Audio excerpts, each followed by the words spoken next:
Recording in progress.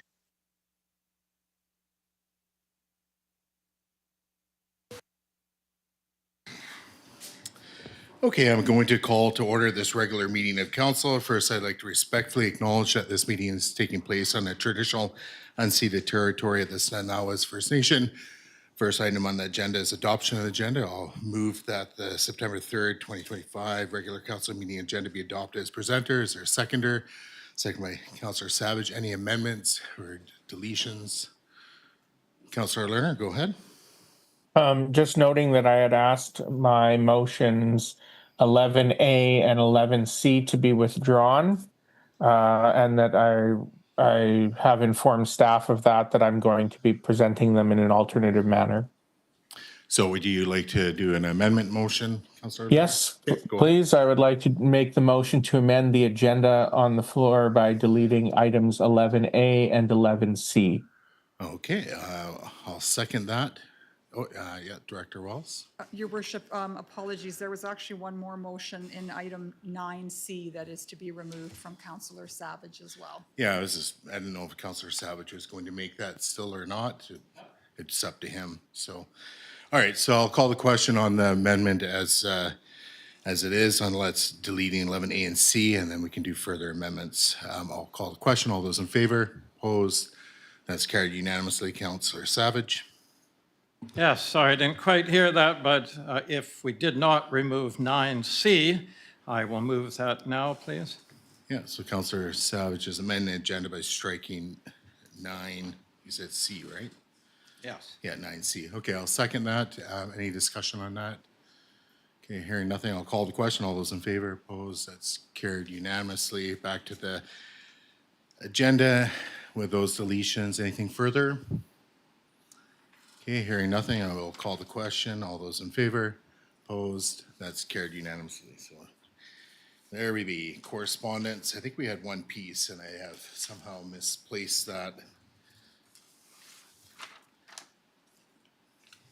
Should have been as additional info for item 8A. So we did have some correspondence on 8A, but.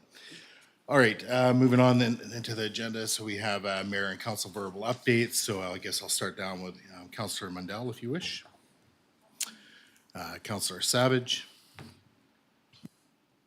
Nothing much for me, except that I have been working over the summer to follow up on those grants that I mentioned in the spring, in the early summer, as a result of going to the federal municipal convention.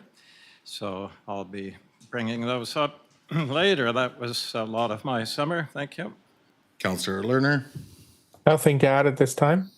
And for myself, nothing for this evening. Moving on, so we're on to the consent agenda. Any items that any member of council would like removed from the consent agenda? Okay, hearing nothing, I'll move that the items listed for items 5A through to 5F in the consent agenda be approved. Is there a seconder? Seconded by Councillor Savage. I'll move to call into question. All those in favor? Opposed? That's carried unanimously. That takes us on to public input period. So a person is recognized by the chair to speak must first state their name and address for the record and may speak once for up to 2 minutes unless council resolves otherwise. They're limited to providing comment regarding the items listed on this evening's agenda, excluding public hearing topics. Comments must be directed to the chair and must not be directed to individual council members, staff, or the audience, and must not include personal issues. Also, when individuals are speaking at the podium, no clapping, no booing. We want to make sure everybody feels welcome when they are presenting to council. So your name and address for the record, and just press that little button, make it go red, please. Joe McMillan, 7016 Peterson Road. I'm once again bringing up this very troubling adoption of incorrect It's a minutes. point of privilege. Just wonder if I could Point of ask the privilege. speaker for the speaking of the microphone, please. I can't Yes, hear you there. yeah. Thank you. Okay. Once again, I'm bringing up the very troubling, to me at least, adoption of May 13th, the council adopted incorrect minutes from the Safety Commission. And I was told that you'd be looking into it and they would be corrected. And I haven't been notified, and I don't see any corrections. I don't like, I don't think it's fair to the people in Lantzville to have incorrect information that's approved by council given to them. Thank you. Additional speakers?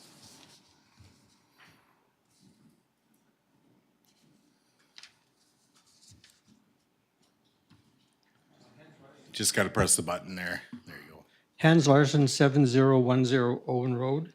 I'm just seeking some clarity on item 8B, which deals with notification of publications. And what I'm concerned about is that it's not clear to me whether that will supersede bylaw 37, Schedule C of that, which is public notification actually posted on properties that are affected by zoning or by OCP amendments.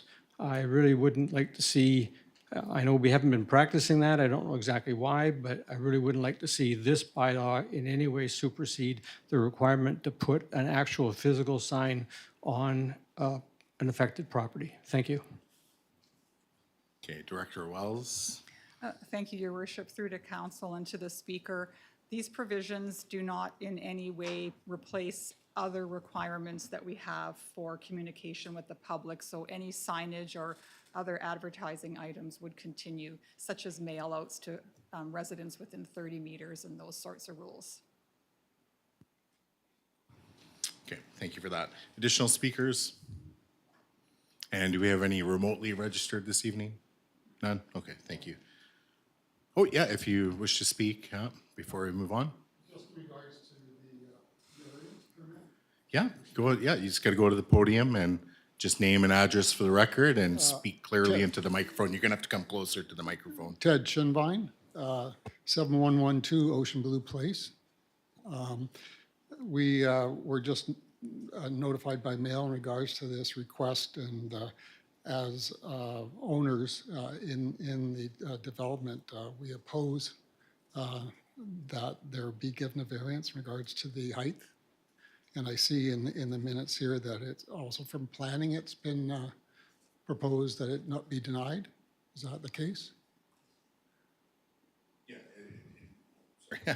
In the agenda, it does read that, well, I'm not going to say it verbatim, but the recommendation in the staff report is not to support the variance. Yeah.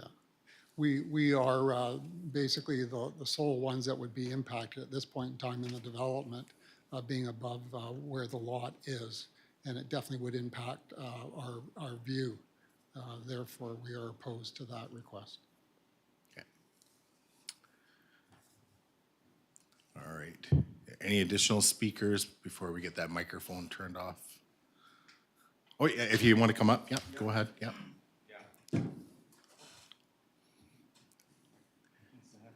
We got a lighter agenda with a few things being removed, no so we problem. got time. So So I'm name s- and address, please. So name's Josh Winia, 7490 Copley Ridge Drive. I'm just here to speak upon the DVP for 3170 or 7132 Sabrina Place. Just here to speak on behalf of it being our lot, and that we have some challenges with the lot itself, and the reason why we are actually requesting the variance is not to impact anybody in the neighborhood, exactly the opposite. We are just trying to build a home that fits in the neighborhood, and the pitch of our roof is about a meter down the middle of our house, higher than the bylaws allow. Due to the letdown of the driveway being at the high point of the property, we really are handcuffed because there's a lot of parking allocated along Sabrina. We can't move the letdown anywhere else because of services on the other end of the property. So our lot was also filled in on the south side of the property to allow for the strata road to be put in. So some challenges there, in addition to the items that have been brought up in the application. I had a lot to say here, but I just know I have to keep it short. Just we understand there's neighbors around. Our last The last thing we'd want to do is impact anybody's view. We don't think we're going to be, with the peak just being the only part of the house that will be in that zone, and planning knows that.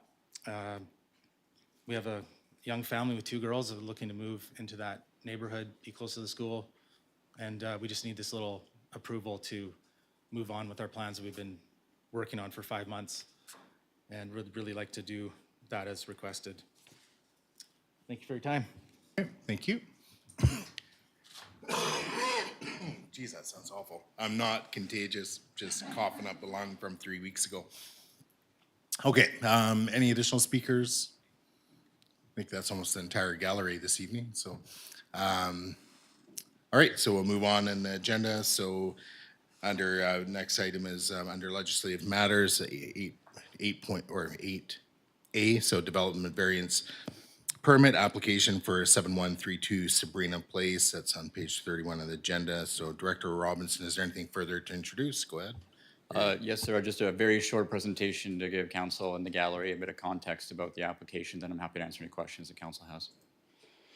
So the development variance application is for 7132 Sabrina Place. This is where it's located in the immediate neighborhood. You'll note Sunbury Road to the north and Lantzville Road to the south. And Sabrina is obviously immediately adjacent to the west of the site. So they're asking for an increase in the maximum height for 1.2 meters. For those folks that work in Imperial, that translates to 4 feet. It's the peak of the ridge of the roof, and the drawing's not great here, but it's a better rendering in your agenda package. It's basically because they're going with a 612 pitch roof instead of like a lower pitch roof. So it's essentially a design choice that kind of pokes it above what the 8-meter height limit in the residential zone is. Staff are recommending denial of the application. We weren't able to find any good planning rationale to support approval. There's no policies in the OCP that would support a variance request of this nature. It's essentially a design choice. The applicant could successfully submit plans for a zoning compliant house.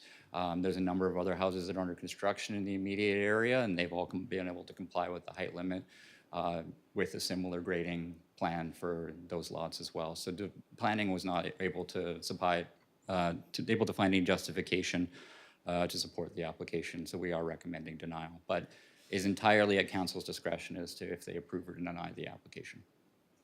I'd be happy to answer any questions you may have. Okay, through to council, any questions? And if we can just bring the presentation down so we can see Councillor Lerner too, please. Thanks. Okay, through to council, questions for Director Robinson? I had one, and it was just in the presentation from the property owner with the variance. It was indicating that the ground had been, perhaps maybe the natural grade of the ground had been taken up during the actual subdivision construction. Is that true? Well, the entire subdivision was re-leveled and regraded as part of the subdivision plan. There's about a 2-foot elevation change across the lot, so it's very minor. Okay. That's all I had. Through the rest of the council? Okay, thank you for that, Director Robinson. Through to council, is someone prepared to get the motion on the floor? Okay, go ahead, Councillor Savage. That issuance of development variance permit number DVP 2504 for 7132 Sabrina Place to vary section 1.1 residential 1 zone R1 of zoning bylaw number 180 by increasing the maximum height permitted for a primary structure from 8 meters to 9.2 meters be denied. Okay, is there a seconder? Second by Councillor Mundell, and then discussion. Go ahead, Councillor Savage. Yes, thank you. I just made the motion as it was. However, I wouldn't be adverse to amending it to approving it. I personally have no problem with with the height, in that I know full well how difficult it is to build new houses and how fast it creeps up on you, being up to the maximum height, especially if there's any slopes involved and so on. However, if I could call upon you, Mayor Swain, unfortunately I missed those two speakers. If you'd be so kind to summarize who they were and what their position was, please. Just generally, were they neighbors or? Well, my apologies, and I can't remember the name off the top of my head, but the position was the neighbor which would be impacted was they're opposed because the variance would allow the roof line to interfere with their view. But if staff could, if they make sure that's correct, that would be great. If it's a minute taker. Yes, Your Worship, that is correct. And who is the other speaker, please? So the other speaker, the last speaker was the actual owner of the property that has the variance in front of us. Okay. All right, yes, so that does change things. Generally, if it's not hurting anyone, I feel that it's not a problem at all. However, if you've now got a neighbor that would like to keep it that way, and and then as well, I was a little worried about the neighbor just south of them because they're directly behind that, so it could affect their building. So generally speaking, I usually approve variances, but it's a little different if there's a neighbor that's been affected. And also, Director Robinson is more directly involved in this than I am, and he recommends that it be denied. So I'll wait to hear the rest of council to see what their thoughts are before I make a final decision. Thank you.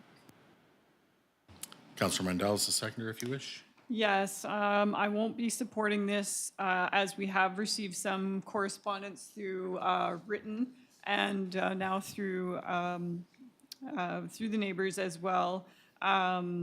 Because again, and based on its location, I can see how it would have an impact on the neighboring communities. And I think it a bit unfair when those folks were able to comply with the regulations and restrictions that are in place and guidelines, and then we would be changing that for this dwelling, which would make it a bit unfair for the rest of the folks who have done, hard work into making sure that there's complies. So, and we did receive some correspondence from, folks who would definitely, it would impact them. So again, that's the main reasons why I'm going to not support this, or I will support the motion, which is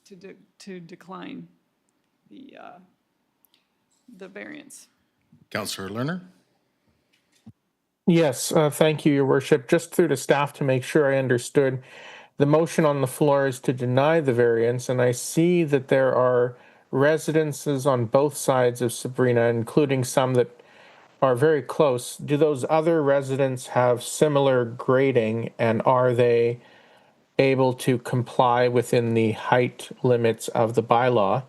That's the first question. The second question is, if this variance is denied, the property owner would still be able to proceed with next steps as long as it's within the requirement of the existing height requirement. Is that correct? Director Robinson? Through your worship to the councillor, so there's so as you recall, this is a relatively new subdivision. There's a number of lots that have sold in the last 2 years and are at various stages of construction. This past summer, we've recently issued building permits along the Sunbury Road side, including at 7405 Sunbury and 7393 Sunbury. We've also issued a permit on Ocean Blue 7112 recently, as well as there's a home under construction across from this property on Sabrina Place. So there's a number of other homes in the immediate vicinity of this area. This whole area of Lantzville is fairly level, especially compared with when areas in Upper Lantzville, and gradually grades from Lantzville Road down towards the sea. So all these other homes were able to proceed through the building permit process without requiring a development variance permit. Okay. Anything further, Councillor Lerner? No, that answers my question. I will be voting in favor of the motion recommended by staff. Okay, so for myself, I will be supporting the motion that's on the floor. In terms of the reason why, it's, you know, we obviously have the property owner across the street, which would be impacted by this here and has presented this evening and has said there's potential for impact there. My understanding is that property at 7106 is not being constructed yet, but who knows, there could be impact to the viewscape of that property owner. So out of fairness to that property owner, and who knows what they're going to build there, and so on, to have potential for impact to viewscape, I think it's only fair that the variance is denied. You know, as Councillor Savage already indicated, if this was maybe somewhere else and it wasn't the potential for impact, and we've done it before, probably would grant the variance. You know, it's, you know, when you look at the design of the house and it's really just one roof peak that would impact the potential viewscape of the neighbor, immediate neighbor, you know, it doesn't seem like a big deal, but it could be. And it's, you know, it's not necessarily for me to determine how big of a deal that is. I'm not the one that bought that property. So, you know, if I was across the street, you know, I may feel very differently and be in agreement with the people yet to build their house. So I think in fairness, everybody else has been following the bylaws thus far in that subdivision. I can, you know, again, I'll support the motion on the floor. Is there anything further from council? Okay, hearing nothing, I'll move to call in question. All those in favor, opposed, that's carried unanimously. Okay, that moves us on to 8B. So this is a District of Lantzville alternate notification bylaw, a bylaw to provide an alternate means for a publication number 415-2025. So I don't see Director Long or Deputy Director Long here this evening, but Director Wells, you're going to introduce. Thank you, Your Worship. Yes. So just a few points to bring to Council's attention prior to consideration of the three readings. So just to update everyone, there has been new legislation put in place to modernize the communications for what I'll call the legal notifications that we're required to publish. So previously, only newspaper ads were permitted. Now there is flexibility to use other means such as our website, the community update, and our Facebook page to publish these legal notices. The district has been moving in this direction of electronic communication with the community update due to the cost of printing hard copies. So it will save us about $1,000 a month when we do shift over to just doing email communication for the community update, just as an example of something that's more efficient and cost effective. If we require residents to use electronic means of receiving our communications, it also gets delivered much faster for far less cost. The frequency of the messages can be modified depending on the topic, and the more we move our communications in this direction, the more cost savings that we could create for any number of methods to reach the residents. The current advertising budgets for the newspaper are outlined in the staff report, so it's something in the order of $13,000 a year that we're spending. And as we know, the newspaper reach is very, very minimal now, and it's also very expensive to put those publications in. Subject to the regulations, a council may specify in a bylaw adopted under this section any means of publication so long as, before adopting the bylaw, the council considers the principles prescribed by regulation, and these are outlined in item 6A of the regulation. And I'm just going to quickly read those through to council. So they're noted in the staff report in general. Sorry, I have to now log in to get access to it. Just one second.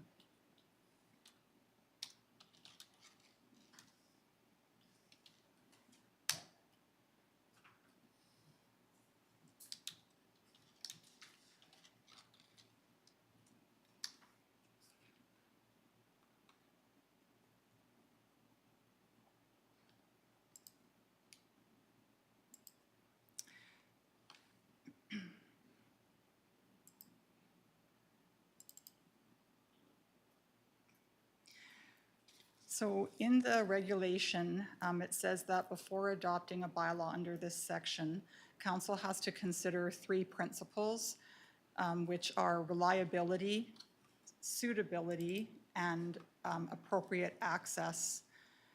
The means of publication are defined to be reliable if they provide factual information and if the publication takes place at least once a month, or if it's on a website, the website is updated at least once a month.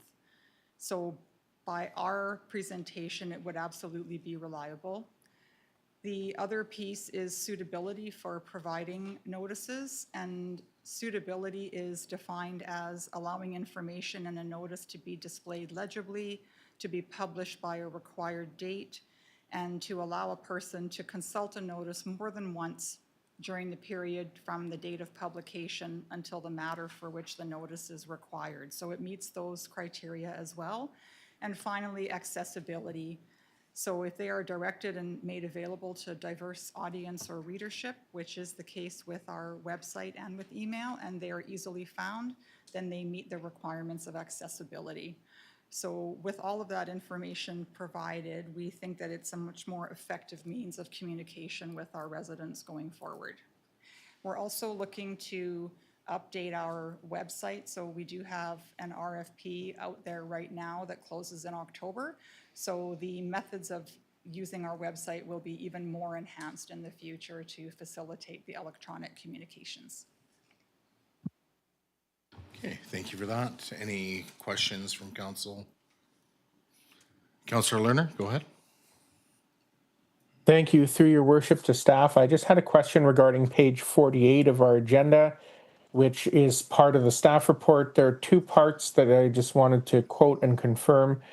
One, it's at the top, it says, notice posting to a public notice posting place, i.e. bulletin board, remains a requirement in the legislation and must be posted each time a notice is required.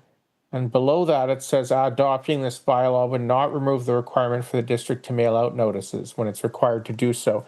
So it sounds like those 2 things remain. My question is about the large signage that's sometimes required over large rezonings. Would any of those requirements still remain? Is this purely alternative methods for newspaper notices, or does it affect the signage in any way? Director Robinson? Through your worship to the councillor, no, that requirement would remain. So whenever a larger application goes through the public hearing process, there's a sign that's posted on the site advertising the public hearing and public engagement events and everything else. So that requirement would not change through this bylaw. What this bylaw does is allows us to stop using the NIMO newspapers, which is costing us at least, well, this year we have $12,000 in newspaper costs. And some years, depending on the number of notices we have to put out, it gets even more than that. So this is partially a way to improve the way that we communicate with our residents, and it's also a way that we can reduce our costs in doing so. Thank you. Okay, Councillor Savage? Yes, I was going to leave this till later, but since you're on the topic, through chair to staff, is there a specific definition of larger rezonings that require a sign, or is that a subjective determination? We would be in compliance with through your worship to the councillor, we would be in compliance with the development information bylaw, which requires it. So for example, once a public hearing is scheduled for the long-term care facility, we would require them to put up a sign. It would be an application of that scale. Or if the Superior Road Regional Service Area, the G property rezoning progresses after second reading and public information sessions are scheduled, we would require them to post a sign advertising of when those meetings would be occurring. Okay, what about a 4-unit subdivision? Or, sorry, a rezoning 4-unit? If it's a rezoning and there is a public hearing required, generally, yes, we would require a sign. So it's somewhat aligned with having a public hearing then? Yeah, that's the intent in the bylaw, is to advertise the public hearing date and give information to neighboring residents in addition to the notices, the bulletin board, the website, all the other notification methods. Okay, thank you. Councillor Mandel? Just a question through to staff about engagement on this on this direction. I'd be curious to know what the public thinks about going this route. I mean, certainly there are folks who are a little more electronically inclined, and some people who really do just prefer a hard copy. Has there been any engagement to see what the public's, thought is or preference? Your worship, through you to council, no, we haven't put anything out to the public to solicit feedback, but council's certainly free to request that before providing the readings for the bylaw if you wish. Thank you. Okay, I'm gonna get this going, so I'll make the first motion there, so that the District of Lantzville alternate notification bylaw, a bylaw to provide for alternate means of publication, number 415/2025, be given first reading, second by Councillor Savage. I'll call the question. All those in favor? Opposed? Noting that, sorry, I will do that again. All those in favor, just keep the hand hanging. Okay, and opposed? Councillor Mandel's opposed, carries. I'll get the second one going. So the District of Lantzville alternate notification bylaw, a bylaw to provide for alternate means of publication, number 415/2025, be given second reading, second by Councillor Savage, and then for debate. I'll just speak to it real quick. In terms of what's being proposed here, I think this is being batted around for quite some time now, especially getting away from the, the written, or not the written, sorry, that seems really archaic, but the printed copies of our newsletters that get circulated. We, have done the transition to the electronic. It's been more voluntary. I think now has come time that we just do the full switch. It's just that simple. I know there's going to be members of the community that are not pleased about that. The only thing I'm curious about, and I'll ask staff, because I think this has come up before, is will printed copies be available at the front desk should members of the public want to stop by at the beginning of each month for newsletters? Yes, we can keep a limited number of hard copies at the office here for people to pick up. Yeah, okay. I'll leave my remarks there. Councillor Savage is the seconder, and then we'll go to the rest of the council. Yes, I have no problem with this, especially with the aspect of newspapers. I haven't read a paper newspaper in so many years, and I never did understand why the advertisements were in newspapers, and unless you specifically look in that section for things. And I think the most effective way to let people in an area know of a substantial rezoning or OCP amendment is the sign on the property. That's usually how I find out when I see the sign. So I think it's appropriate here. The biggest savings is from newspapers. So I'll leave it to hear from others, but for me, I do not have a problem with this. Thank you. Councillor Lerner and then Councillor Mandel. Yes, just a few comments. The first is that my understanding is that this does not do away with any of the requirements for physical notices to be delivered to nearby residents. It doesn't do away with the signage requirements. It doesn't do away with the bulletin board requirement. The only thing that I can see this doing is that instead of advertising in the newspaper, there can be additional electronic advertisements instead.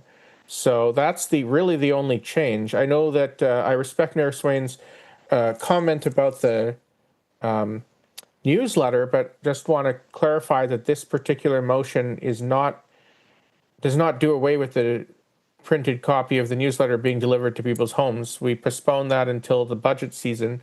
So we may still determine as a council to keep that newsletter, or we may determine to do away with it and go electronic only. I personally like the printed copy, but what this does is it makes it clear in our bylaws that instead of spending $1,000, let's say, advertising in the newspaper, which is a wonderful publication, but quite frankly, you'd have to turn to that exact page to see the ad and the notice. This allows the alternative publication methods, which I think will actually reach more people.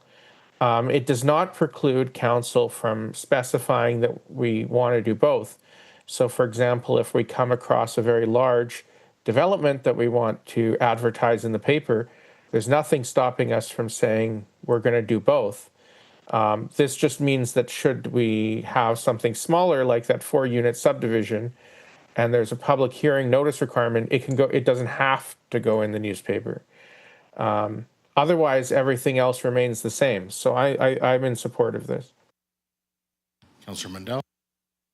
Yeah, it's actually not that I'm not supporting the movement towards this. It's more just the maybe lack of public engagement to have their voices heard on this switch that I'm reluctant. That's the reason I'm reluctant to support it. I think it is probably the most efficient way, but it would be nice for the community to just have the opportunity to weigh in. I have seen in the past people post pictures of the newspaper of where they saw these postings advertised. So it is often something that people do refer to. But I do understand that things change and processes change, and that's fine. But I just would like to have a little more voice from the public to see where they're at with this before moving forward. Okay, anything further? For myself, sorry, I introduced something about the newsletter. It's hard to keep track of what's postponed and not these days, but the reality is, you know, with this particular item, which is more to do with the posting in the newspaper, this does make sense at this point in time, you know, considering it's like, what do we have? We have the Nanaimo Bulletin and the Nanaimo News Now. Nothing says anything about Lantzville in those two titles, so I don't think people are inclined to go to those two websites unless they have something set up, and I think you could do it with Google or whatever, where it automatically picks up things that are, you know, hits or I forget what it's called, you know, that pop up in the internet. And then you get notifications and such. I don't have it set up personally, but you know, I think that's the only usefulness there is that people are maybe electronically, you know, just trying to catch things that are happening that are relevant to Nanaimo, or sorry, that are relevant to Lantzville that are being advertised in Nanaimo newspapers. Councillor Lerner? Thank you, Your Worship. Just a question through Your Worship to staff. It mentions a budget this year of about $12,000 in these newspaper ads. If council wanted, I assume we could still choose during the financial plan process to keep a small amount of money for that set aside in case we wanted to do one-off ads where we didn't feel we were reaching enough people electronically. Is that okay, or would this preclude that? Your Worship, through to Councillor Lerner, no, it wouldn't preclude that. In the bylaw, the newspaper is still a listed option, so we can use it when we wish to.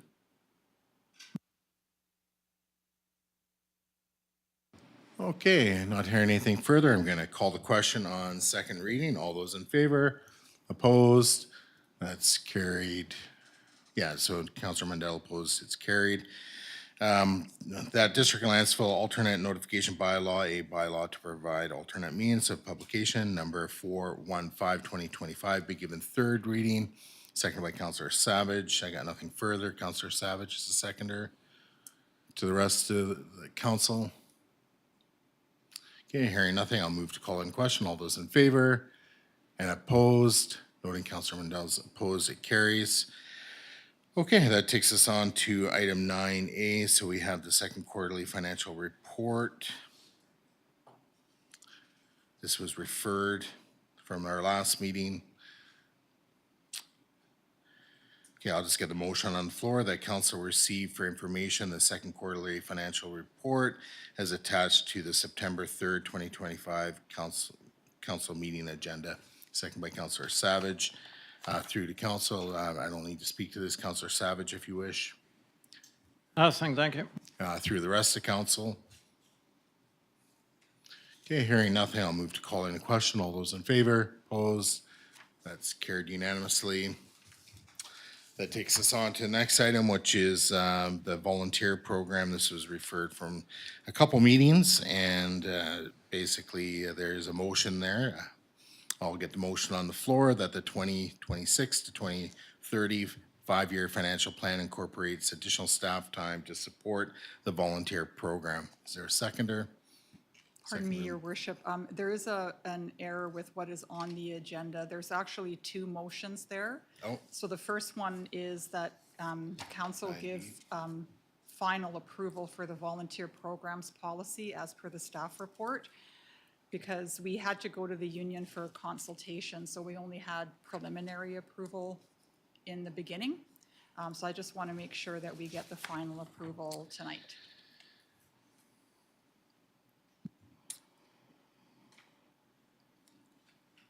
Okay, so we're just doing, sorry, I was kind of looking for it as you were speaking, so we're just doing the first half. Yes, but instead of the word preliminary, it should have said final. Okay, all right, so through to council by unanimous consent, just to remove the motion on the floor that's been moved and seconded. Any objections? Okay, hearing none, and then, so we'll consider the last motion that was moved and seconded, taken from the floor. I'll make the motion now that council gives final approval for the volunteer programs policy as per the report to council dated June 25 to 2025 to provide the opportunity to address labor relations requirements prior to implementation. Seconded by Councillor Savage. Discussion, I'm fine. Councillor Savage, if you wish. Yes, I would move we refer this to the next meeting. I can give my reasons if it's seconded, please. Sorry, you're just doing a referral motion right away? So Councillor Savage is referring us to the September 17th meeting. Do we have a seconder? Second by Councillor Mundell. And then discussion, yeah, go ahead, Councillor Savage. Yes, well, the one that initiated this program by motion was Councillor Jones. She's not here tonight. And the second reason is my apologies. I've just been inundated the past couple of weeks with busyness, and I did not have time to revisit the details of this. And it was so long ago that it was initially presented.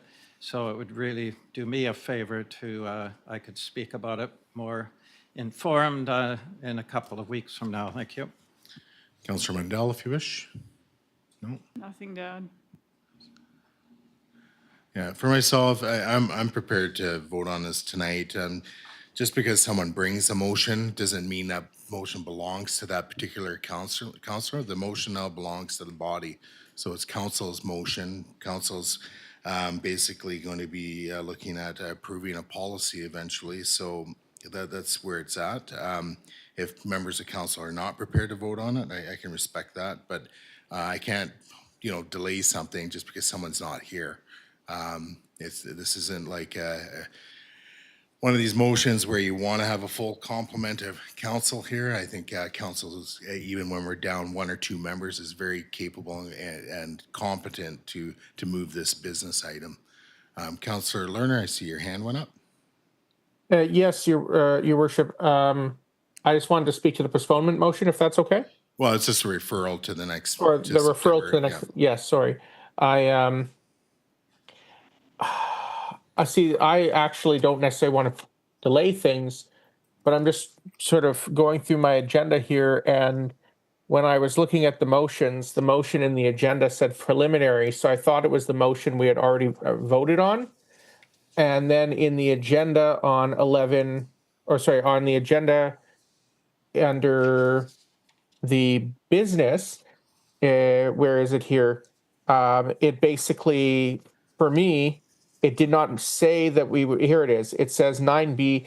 It only said that we would be voting on approving additional money for staff time. So I didn't come prepared because, and this isn't a criticism of anyone, but it's not in the agenda, this motion. So I was totally unprepared for it. And also I thought it was just, we were still operating on the preliminary because that's what was written in the report. So I'm just not prepared at all. Through staff, is there anything you can offer in terms of, I think this allows us to get to the second part of the motion, but I'll let staff speak to it. So Director Wells. Thank you, Your Worship, and apologies for the follow-through on this. The recommendation should have been updated to indicate that the preliminary approval process happened at the last meeting, and I did consult with the union, and so there is a final draft presented that can be approved. However, that wasn't stated clearly in the materials that were brought forward, so my apologies about that. I can certainly bring it back on the 17th. The other piece about the financial plan can still be considered tonight, though, if council wishes.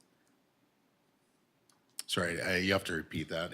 Sorry, I was just saying that the part about the financial plan that is on the agenda can be considered tonight if council wishes to do that part. Okay. All right, so unless there's anything further, I'm going to call the question on the referral. Okay, all those in favor and opposed, that's carried unanimously. And then there's the second part of the motion. I see no real advantage to getting to that maybe tonight, so maybe we'll just hold off until the 17th and do them together. That seems to make most sense to me. So unless a member of council really wants to move the financial plan piece, we'll move on. All right, so that takes us on to item, make sure I got this right here. We're on to 11B, I believe. So this is the Nanaimo Ladysmith Public Schools Board of Education. Councillor Lerner, just you can leave out the whereases, just the motion. Sure, that council affirm its support for the Nanaimo Ladysmith Public Schools Board of Education's request that funding for a new build of Nanaimo District Secondary School NDSS be included in the next provincial budget, and be it further resolved that council directs staff to submit a letter of support for this provincial funding in a format helpful to Nanaimo Ladysmith Public Schools Board of Education on behalf of council and the District of Lantzville. Okay, is there a seconder to this? Seconded by Councillor Mundell, and then for discussion, go ahead, Councillor Lerner.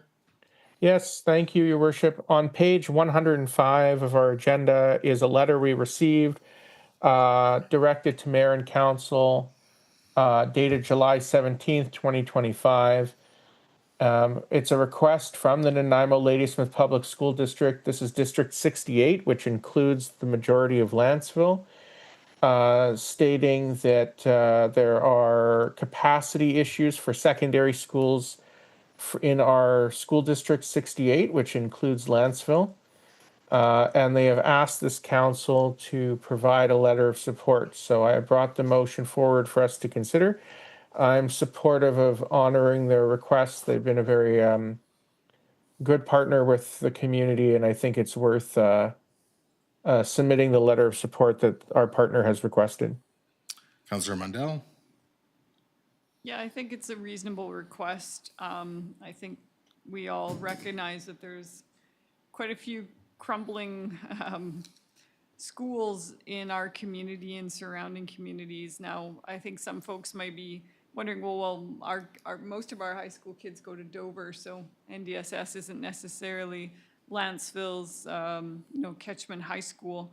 However, NDSS also has the French program. So if you are from Lantzville and your kids are in the French program, they will go to NDSS.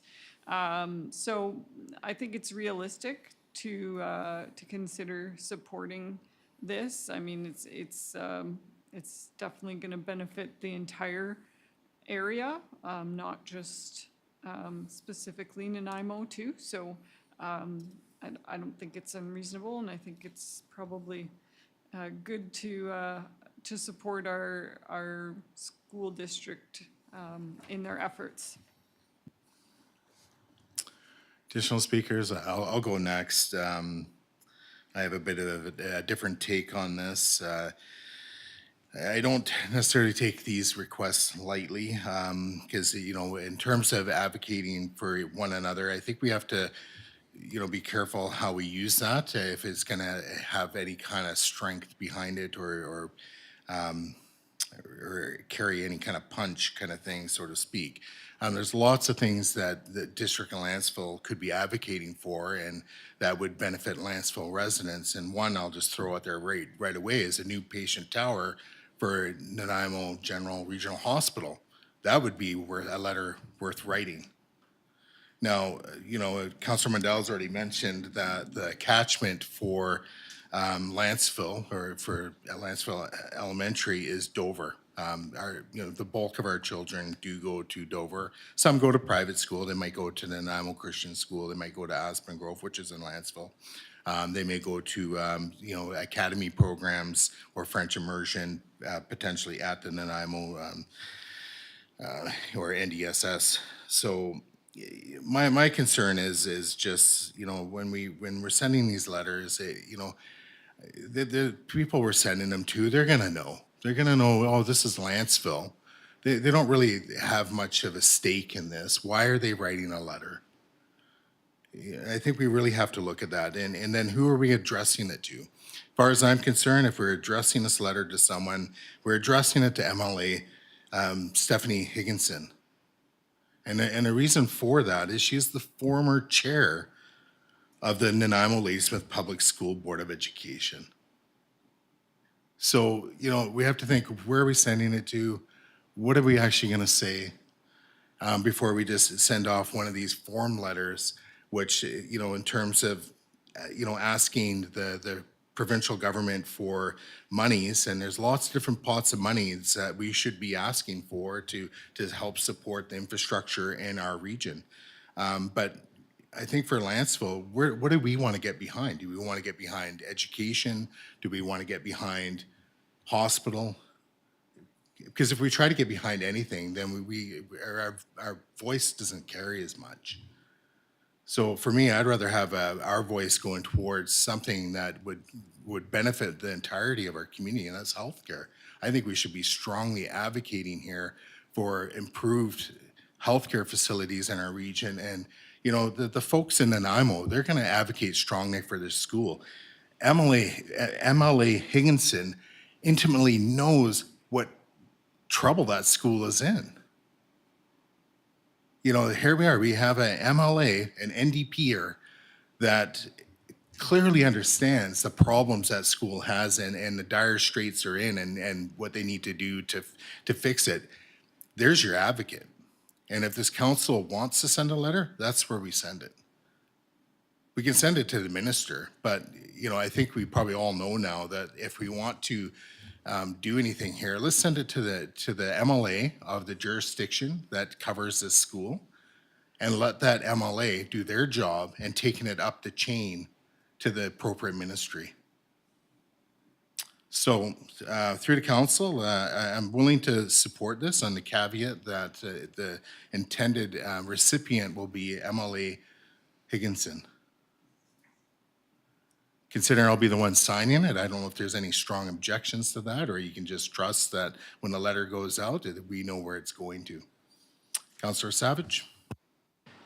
Yes, unfortunately, I can't be supporting this because my principle is to know the topic and be able to defend my decision when I make decisions. And I just don't know the topic of what the priorities are with the District 68 School Board. I don't. And this decision perhaps was not unanimous to make the NDSS the top priority.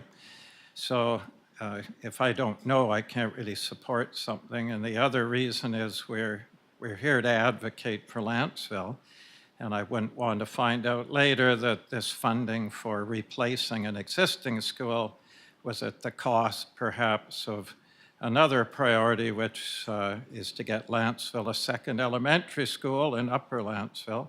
I know that's been on the burner for some time now, and a lot of Upper Lantzville people go to Pleasant Valley Elementary School rather than having one here.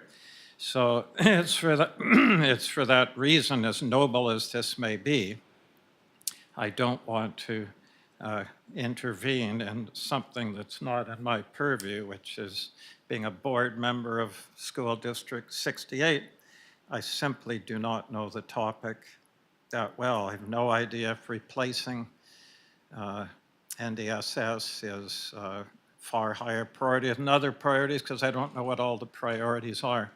So I'd rather not get involved unless I know what I'm talking about. But I do thank you, Councillor Lerner, for bringing this forward.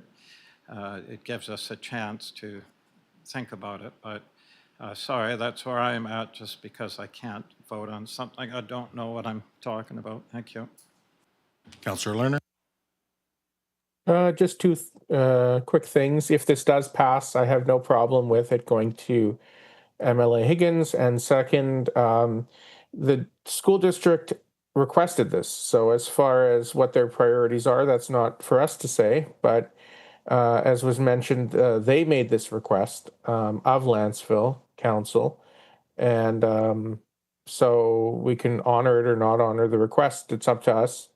So I'll be voting in favor because they have identified it as a priority and they have made the request. But if it's defeated, I'll respect that as well. Okay, any additional speakers or comments? Yeah, again, I have a tough time supporting this, just simply because I haven't heard a compelling argument why we'd be advocating for this over other things that perhaps we should be advocating for Lantzville residents, maybe more. What I do know, and through to Councillor Savage, is yeah, this has been talked about for quite some time. I've been aware of it for the replacement of NDSS. However, I also know that we have a much larger ticket item that it was an election promise from the last election at the hospital tower, which we do not have a funding commitment on. And, you know, and if we're gonna write a letter, let's make it count, you know, let's send off the letter we think is gonna have the most impact for our residents. But I think sending them out just to anybody, it cheapens us and what we stand for and what we're prepared to stand behind. I value education, but this is not our catchment school.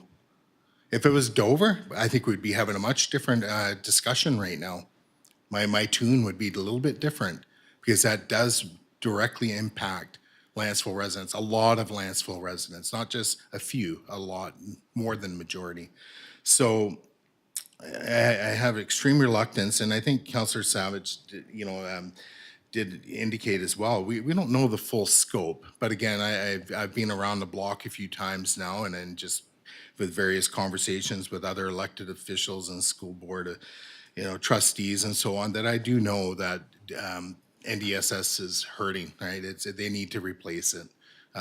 But what I also know is how the province doesn't have a lot of money kicking around, and there's fierce competition for what we're putting our money into, and whether it's healthcare, whether it's education, or other social programs. And for me, you know, where I stand right now is I stand more behind trying to improve our healthcare system.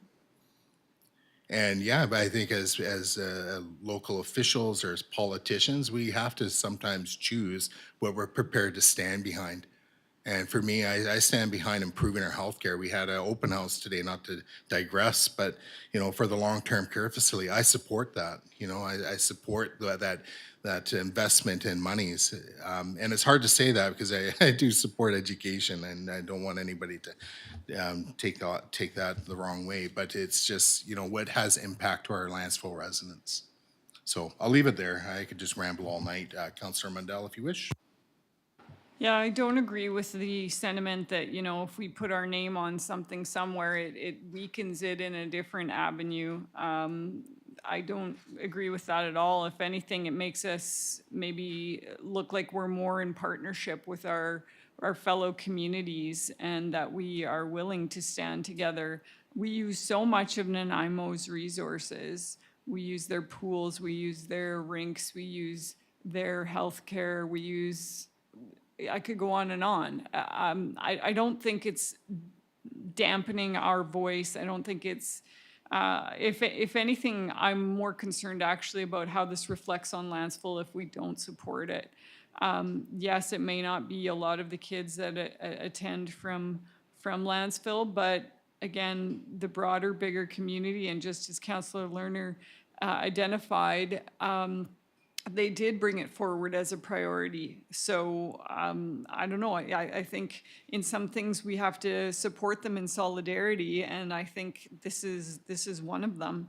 So I'm definitely willing to support and vote for this, because again, it might go the other way sometime where we need their support for something. Maybe it is a new school, as Councillor Savage mentioned, and maybe we want supportive letters written to the school board on our behalf from them.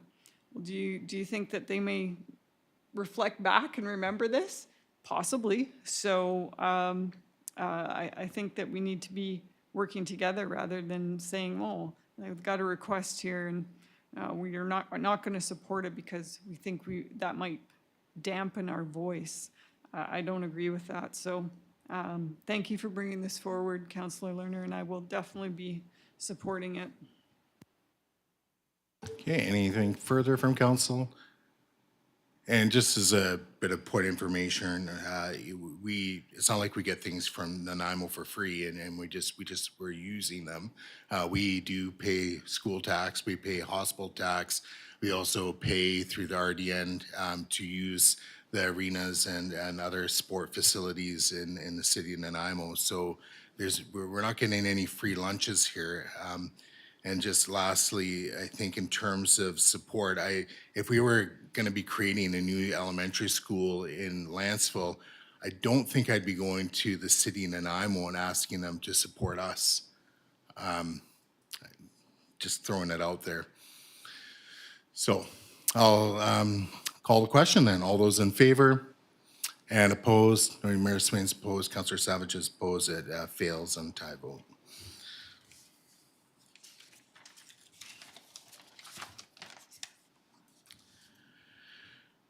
All right, moving on in the agenda, we are now to 11D. So this is a tree planting development plan. Councillor Savage. Yes, thank you. As I make this motion, I'm just changing the wording at the end because now I have the name of the grant is the reason, and I've given a copy of this to Director Wells, that council direct staff to apply for the federal Growing Canada's Community Cannabis Plans and Study Grant, opening in October 2025, and the Federal Adaptation in Action Feasibility Study.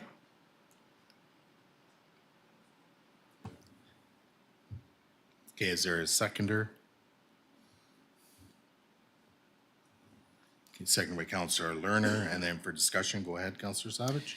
Yes, thank you. The Canopies Plan and Study Grant is to first get a plan done as to where tree planting should occur and what type of trees. There's certain types of deciduous trees can act as a fire break in the event of forest fires. And we have our wildfire report from last term outlining the dangers of our fire interface areas. And I've just recently spoken with the fire chief, and he understands the reason and looks forward to giving input during the phase of creating a plan for areas like the foothills if we get this grant. And the other aspect to this grant, of course, is the environmental aspect to enhance our tree canopy. This grant is a 50-50 split in funding, up to $150,000, but we will learn the amount of the grant when we are successful, then if we're successful, then we can make a final decision at that point. And making a plan will allow us to apply for the tree planting grant, which is also a 50-50 split for whatever amount we want to apply for. It's up to $10 million. I highly doubt we'll be doing anything near that, with a minimum of $50,000 one can apply for. And for myself, it's critical to think ahead in terms of fire prevention aspect. with these incredibly hot, dry, drought summers we can have, and it seems the fires on the island seem to be increasing over the years. And it'll be a good environmental enhancement to increase the tree canopy and perhaps introduce species like our native Gary oak into our community. Now, regards the second one, the adaptation and action feasibility study. This is the second one that I was told about when we went to Ottawa to the convention, and this is directly related to the green infrastructure.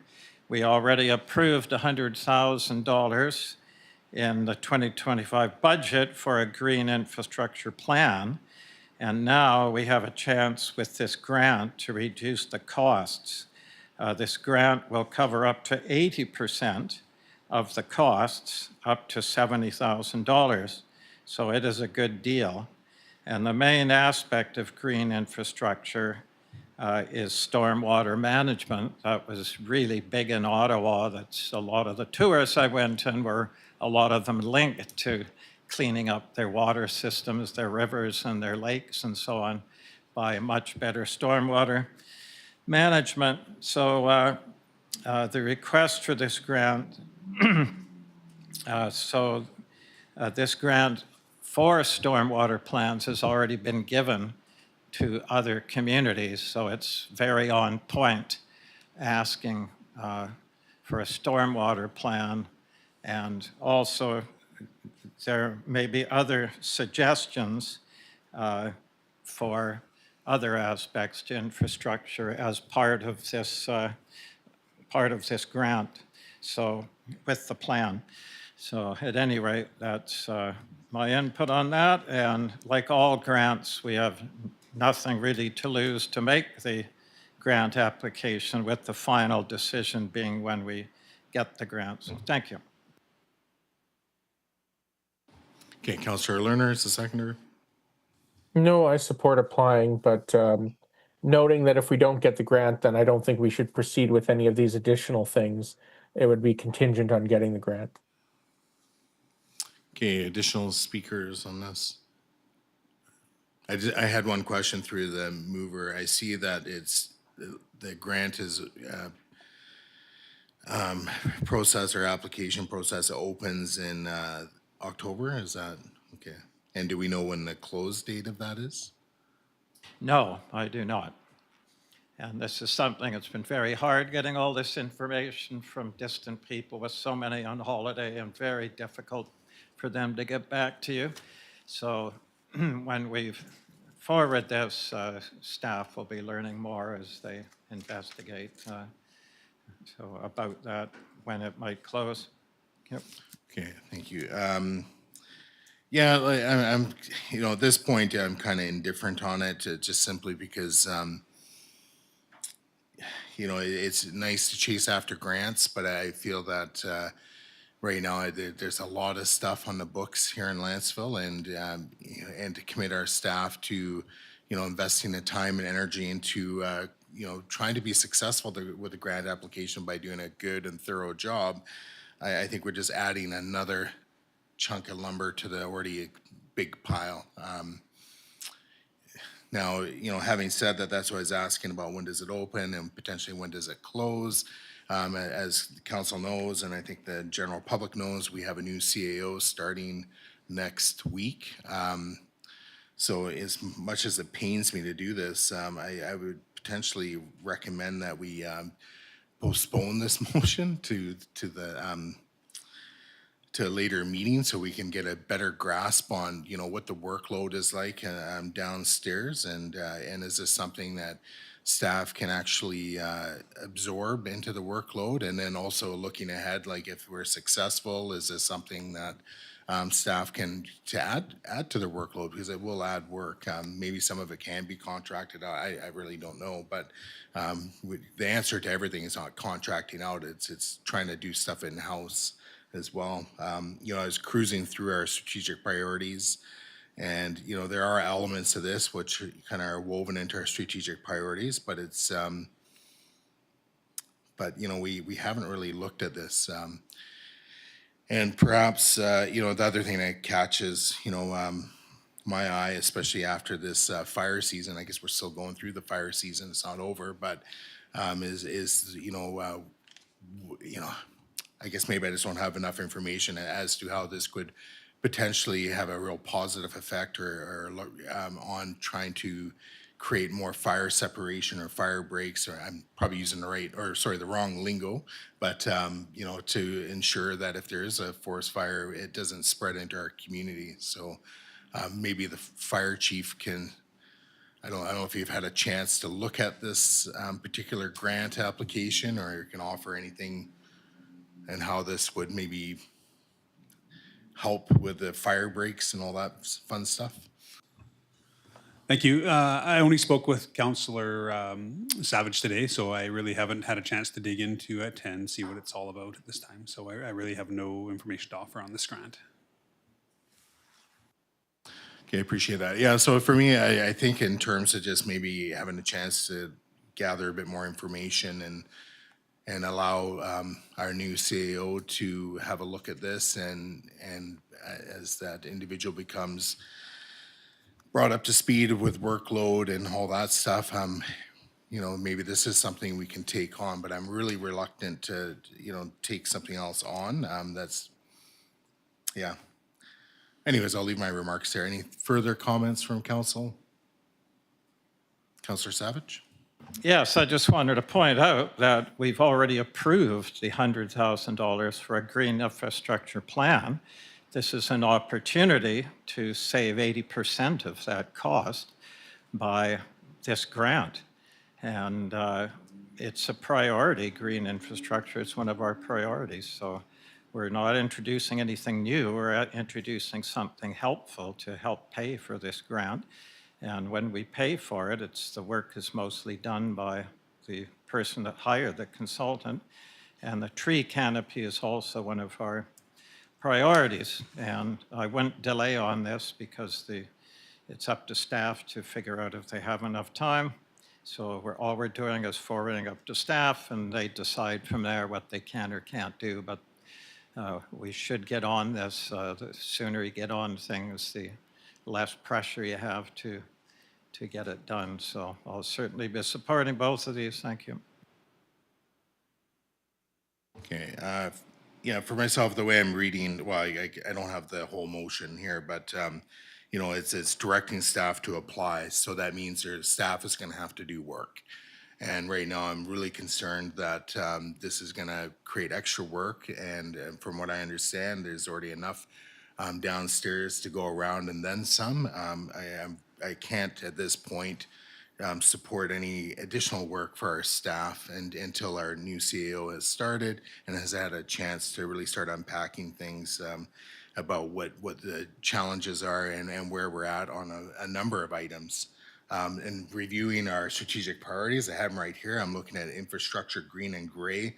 It doesn't have anything about this, particularly down here. It just says ensure adequate water standard for municipal connections, road upgrades, drainage, water expansion, and implement the $6 million grant, sewer expansion, and promoting rainwater harvesting. That's what we have in our strategic priorities. Chasing down additional grants for other project work is not in our strategic priorities. So, at best, I could support, I'll just get the motion on the floor that this motion be referred, actually, refer it back to staff to bring forward a report outlining next steps.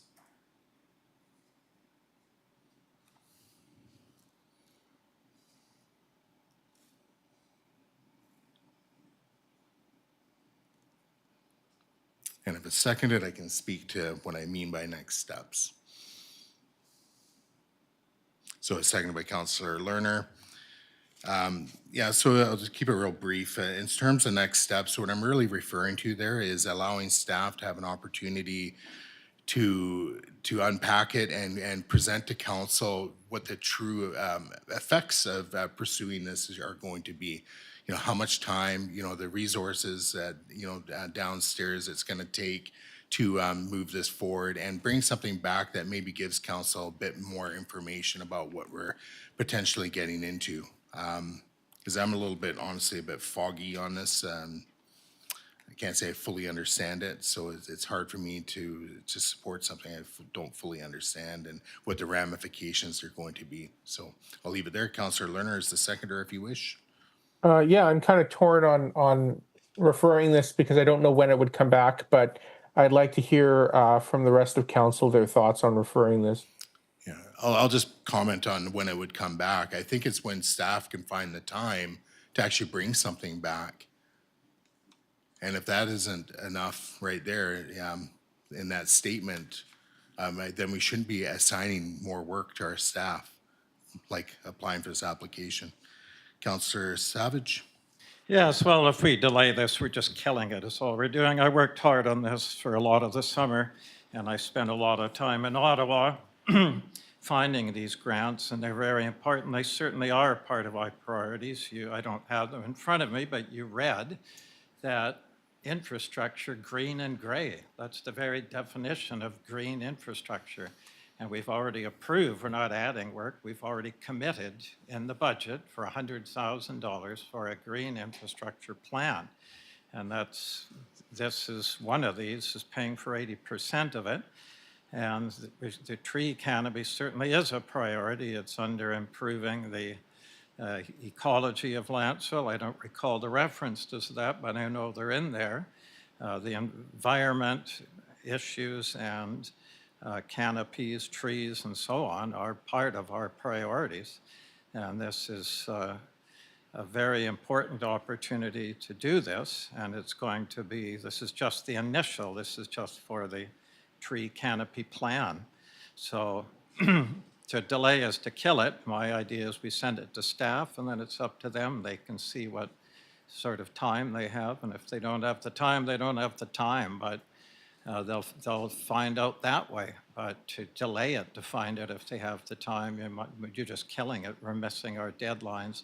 So the sooner we get these in, the better. And then staff will tell us, we've looked at it. No, we don't have the time to meet the deadlines, or we do. But now is the time to get it to them to find that out. So, and then if they do have the time, they can proceed with it right away. We're not delaying it for so long that we might as well be killing them. Okay. So I want this hard work I've done to find these grants, which helps our funding. That's another priority, is to save money for the community. I want these, and I've never seen this before. When people come up with grants, we just usually approve staff looking into them, and these are very important ones. So I'm hoping we support this, and then we'll leave it up to staff to determine if they have time or not. Thank you. Okay, I'll just clarify some misinformation that we're hearing then, because nowhere in the motion does it say staff has the opportunity just to see if they have the time to do it and then dismiss it if they don't. It's very explicit in the motion. It states that council directs staff to apply. Now, if staff does not actually follow through on the motion of council, guess what happens then?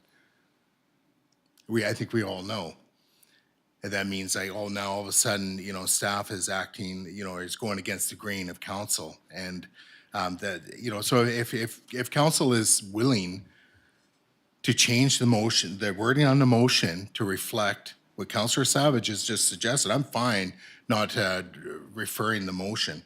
I personally think, what Councillor Savage is referring to is exactly what I've suggested in referring this motion to staff to come back with the next steps to lay it out clearly what is entailed here. Now, just because I understand, Councillor Savage, you want to speak, you're noted. I will get to you when I get to you. I think what's important here is that we can't lose sight just because one member of council says, I did a lot of work this summer and this is really important to me, then council just needs to jump on the bandwagon and go. To me, that feels reckless. I honestly think we need to actually look at, we need to get a better understanding what is on the table downstairs for workload for our staff. Right now, I can't say with good confidence, and I'm the mayor, and I can't even say with good confidence what is actually the workload downstairs except for high. and it's piled up, and we have a backlog of things that need attention. And adding another thing to that pile just does not sit well with me. So refer it back, allow our staff to have an opportunity to give a report or information back to this council about where things stand. In fact, Councillor Savage, if you want to, change the wording to your motion to allow them to have that, I'm game for that. But your motion does not read that. It is directing staff to apply. There's no wiggle room for staff to come back with a report. So go ahead, Councillor Savage. Yes, I have the amendment that will cure this. So it's simply to So, amend. Councillor Savage, I'm going to cut you off because there is a referral motion on the floor that's Yes, been I'm moved and telling seconded. you what I'm planning. So you'll Well, understand. you were just about to make an amendment, if I'm not mistaken. It sure sounded like you were going No, there. I'm just telling you what the amendment I will Okay. propose if we defeat your motion. And that's simply to put, after that council directs staff to insert at their discretion to apply. So that leaves it totally up to staff. That will be my proposed amendment. And that will mean there's no need for the deferral if council agrees. Thank you. All right. So I think you've heard a lot of debate on this referral motion. So Councillor Mundell, go ahead. I'm just weighing in to say I won't be supporting the referral motion. Okay. So I'll move then to calling the question on the referral motion. All those in favor and opposed? When Councillor Savage, Councillor Lerner, Councillor Mundell are opposed, it carries. Now we're back to the main motion. You have an amendment, Councillor Point of Savage. order? What's your point of order? It fails. I think you said it carries. Oh, did I say it carried? No, sorry. The referral motion is defeated. Now we're back to the main motion. I'm sorry if I said something else. My apologies. Okay. Councillor Savage. I move that the motion be amended by inserting after the words that council directs staff to insert at their discretion.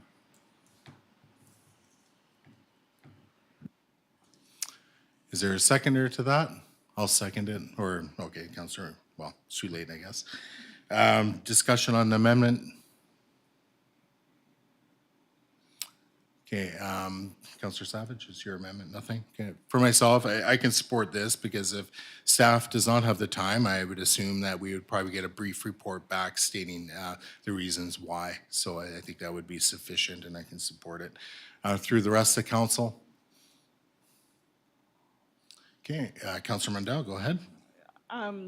My preference would have been to support the original motion. So if council feels inclined to defeat this and go with the original motion, I would be in support of that, but I'm happy, whatever. I just would like to get this moving.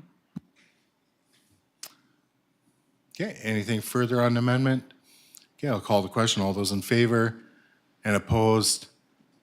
Councillor Mundell, sorry, hold on. Just keep your hands up. All those in favor and opposed? Okay, Councillor Mundell is opposed. The amendment carries. Back to the main motion as amended. Anything further? Okay, I'll call the question. All those in favor? Opposed? That's carried unanimously. All right, so that gets us on to the next one. So 11E, so this is a fire training grounds.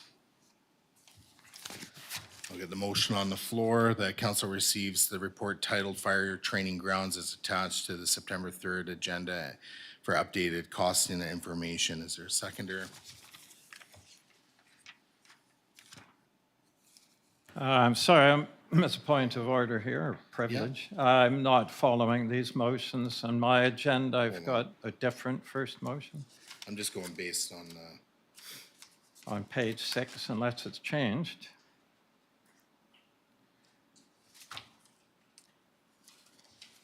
no, that's, the council receives the report? Yeah, What's on your page 6? What I have on my page 6 is that council approves submission of the Lantzville Fire Hall replacement and Resilience Oh. Project. Yeah. Sorry, this one's right at the top of the page. So basically the bottom of page 5 is where it has the title 11E. Oh, I apologize. And then the Yep, motion sorry, carries sorry. forward. I just wanted to make sure it matched also what was in the report. So, okay. So this is just to receive the report on the fire training grounds. Is there a seconder to that? Second by Councillor Savage. Discussion? Okay, for myself, the one thing in just reading this report and looking at it, to me, it just kind of made me, really think about that site needs to be planned. That 5 acres, we need to have some kind of blueprint of how that is going to get knifed up essentially to support the potential new fire hall site, training ground, and so on, and other uses. It's a 5 acre site. It is huge. And also not to forget about Public Works. Public Works would be in there as well. So it'd be nice to eventually have some kind of planning document that we can refer to that would kind of show the general areas where each one would be situated and what would be left over or potentially left over as parkland or other resource land, purposes. So that's the one thing, just looking at the report, just kind of stood out to me is I think we just need to eventually have an idea of what we're going to be doing with that entire 5 acres, and perhaps that needs to be a bit broader of a planning exercise where maybe we do have some public engagement, open houses, what have you, because the one thing that's come up or I've thought of too is like that site is the perfect site for pickleball. It's removed from a lot of residential areas, and future use is really not going to be too disturbed by having some pickleball in that area. So, but it really begs the question that I think we need to have a bit more of a plan for that entire site. But it doesn't change my support for having the fire training grounds in that vicinity or on that site. So any other comments or questions before I call the question? Okay, hearing nothing, I'll move to call in question. All those in favor? Opposed? That's carried unanimously.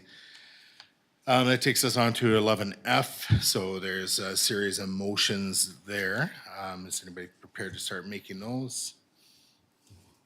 Yeah, go ahead, Councillor Savage. That council approves submission of the Lantzville Fire Hall Replacement and Resilience Project application to the Union of BC Municipalities 2026 Strategic Priorities Fund Capital Infrastructure Stream. And through staff, can we take all 3 together? Yes, you can. You just Okay. say and further that between And each keep one. going. Yes, I'd rather have these separate myself to call for division, but Well, we can do it separately if you wish. I don't have any strong objection unless any other member of council strongly objects. Okay, we'll just, so we got that one. I'll move it, or sorry, I'll second it. So we're just on the first motion through Councillor Savage, if you wish. yes, I just have a question through chair to staff. I thought we'd already approved this grant application at a previous meeting. Are we not approving the same thing again? Or?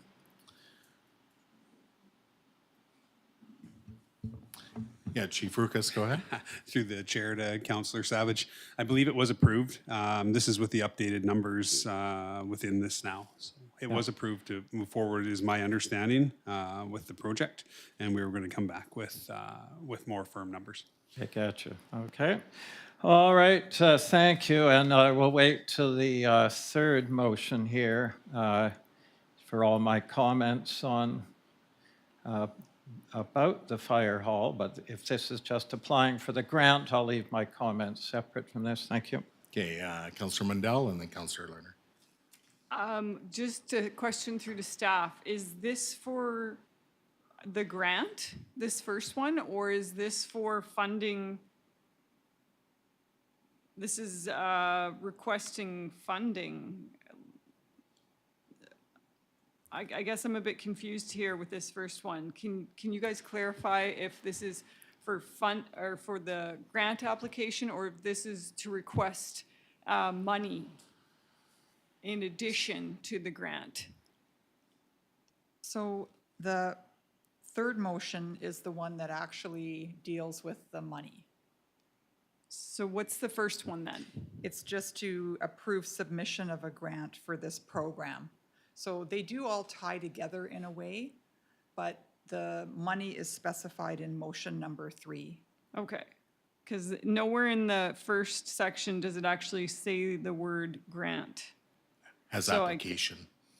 Application, yes, but again, it just, to me, when I read that, I was concerned that maybe we could be applying for a loan, for all I know when I read this. There's no word grant in there, so I just want to make sure that that's what this is reading. Yes, it is to apply for a grant. It's just the word grant isn't used in the title for this particular type of funding, that's all. Thank you. Okay, Councillor Lerner, I think you had your hand up. Thank you, Your Worship. Through to staff, if this motion passes and we decide to approve application to the grant, but then in the third motion, we find the $14 million to be beyond what we can afford, because it talks about borrowing 6.6 million, could we apply for the 7 million and then downgrade the project if we're approved? Or does one require the other? In other words, if we approve this motion to apply for the grant, are we beholden to the design that's worth 14 million?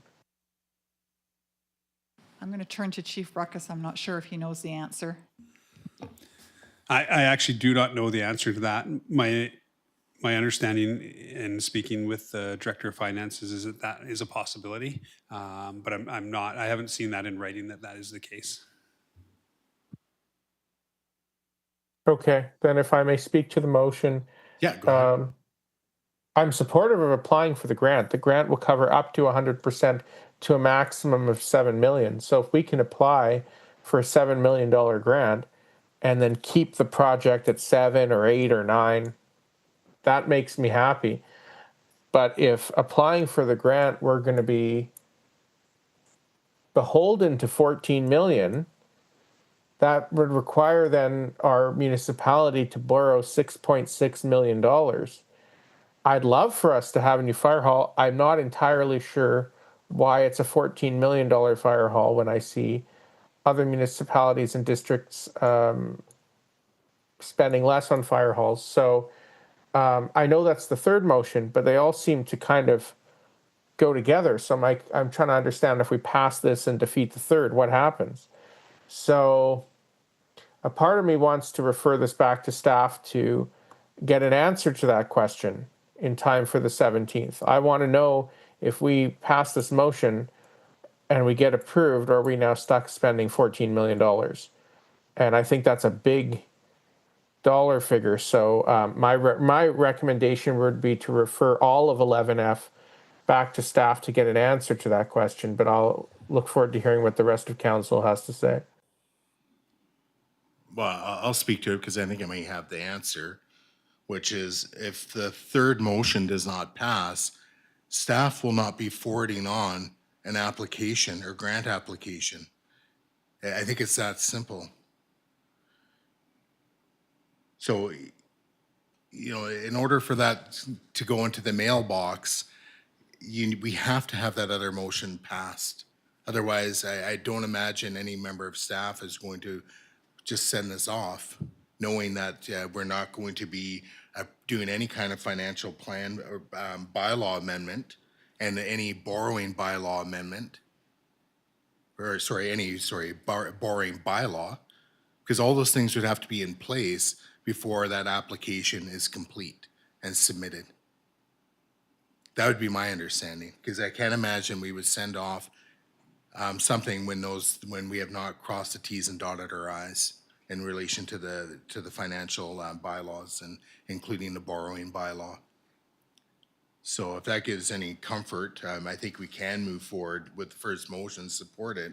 But again, nothing's going to be leaving the barn, so to speak, unless the financial bylaws are approved. Because I think in those grant applications, do we not have to submit a certified or whatever copy of the past financial bylaws? Your worship, these motions do need to be dealt with tonight in order to meet the timing requirements to apply. Does that answer your question? So that's on a different level, yeah. So in terms of urgency of getting this done, yeah, that definitely adds more information for council in terms of the sense of urgency around this, and there won't be time for it to go back. So, but my point being is, like, again, if we you know, the first motion is kind of irrelevant unless the third motion's passed, and even the second one. If we don't say we're going to be responsible for any cost overruns, the horse doesn't leave the barn. Director Robinson? Thank you, Your Worship. The Director of Finance couldn't be here tonight, but I did assist her in researching the grant, so I know a little bit, and I'll hopefully be able to answer some of your questions tonight.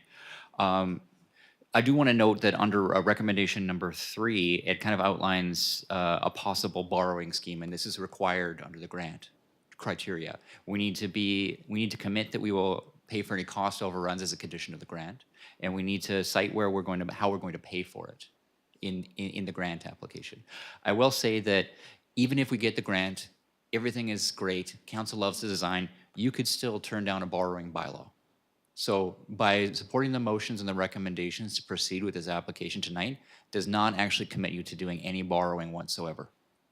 So there's always, because we will need to go through a borrowing bylaw to get this $6.687 million at a future meeting date if the grant is successful. So I do want to really reiterate to council that even if you do all 3 of these motions and the grant is approved and we get the $7 million, you still have an opportunity to turn down the borrowing cost or possibly figure out an alternative to borrowing, whether that's different reserves, or you could have a look at that through a financial plan process or anything else. But we do need all 3 of these motions to be eligible to submit the grant application before the deadline. Okay. Additional speakers, Councillor Mundell and then Councillor Savage. Yeah, and I guess I can't get excited about moving forward even with a grant application for this amount attached to it to even really consider putting this towards in front of the community. Like $14 million, even at half, is something that it just doesn't sit right. I did a little bit of research. I know that the Dashwood Fire Hall was $7.3 million in cost, and maybe we would need a little bit beyond that. But I don't want to be even considering that amount. And I know that we had to use that number because that's the plans we had, but it's making me really uncomfortable. We're getting feedback from the community. I've received some emails that are concerning, and they're for good reason, about putting the community, even consider putting the community on the hook for this. I get what we're saying about the financial bylaw being an option, but I sure would love to apply for this grant without that $6 million attached that we're gonna supposedly, potentially borrow for this fire hall. It doesn't feel very, very good. Is there any way that we can get into this grant without having such a significant number attached to it? Because we're going to hear about it from the community. We're already hearing about it. Through the chair to council. So when we look at these buildings and, you know, we speak to Dashwood's building coming in the $7 million range, we do have to look back and look at that project started almost 5 years ago.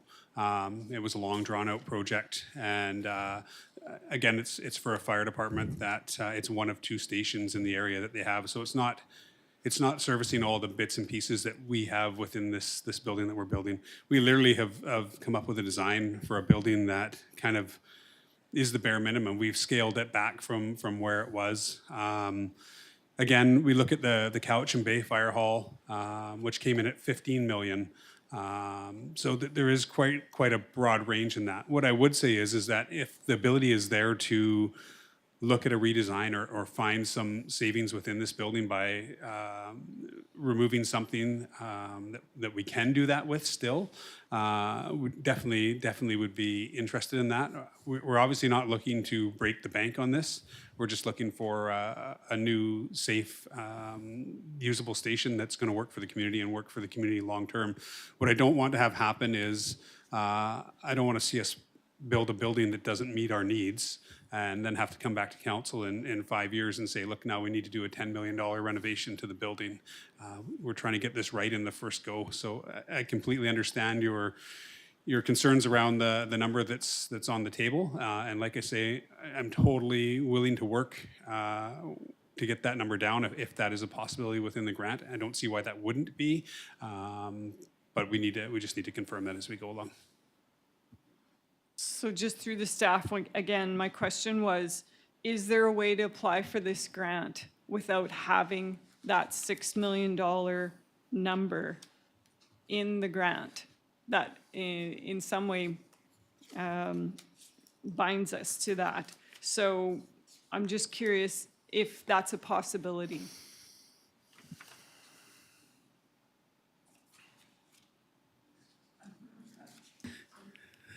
Sorry, it's super unfortunate the Director of Finance isn't here because she would have had the answers to these questions. It's really not my part of this proposal that we've put together, so I really don't have the answer to that. What I do know is that if we don't move forward with this right now, we won't meet the deadline of the grant.